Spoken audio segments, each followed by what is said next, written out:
تحياتي لكم. راكم تشوفوا هذا الجان اللي راه في الصورة، هذا يسموه بن غالية أسامة، ويسكن في ولاية سوق هراس دائرة الثورة.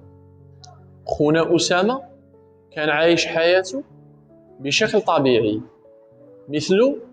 مثل أي شاب جزائري عادي، وكانت عنده أيضا أهداف وطموحات كان ناوي يحققها في هذه الحياة. إلا أنه في صباح يوم 18 فبراير من سنة 2026 خونا أسامة لقاوه متوفي ومفارق الحياة أمام المستشفى. لله ما أعطى ولله ما أخذ، وإنا لله وإنا إليه راجعون. وأنا من هذا المنبر إن شاء الله درت هذا الفيديو، وبغيت نقول لكم من فضلكم اللي شاف الصورة أخونا أسامة يدعي له المولى عز وجل بنية الرحمة والمغفرة، ويدعي له أيضا أنه يكون من أهل جنة الفردوس.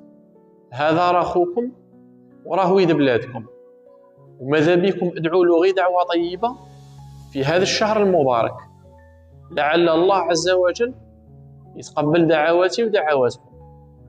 وعندي رسالة أيضا نوجهها لعائلة أسامة، نقول لكم ربي يرحم فقيدكم، وربي ينور قبره، وربي يجدد عليه الرحمات، وربي يجعله من أهل جنة الفردوس، وربي يصبركم على فراقه.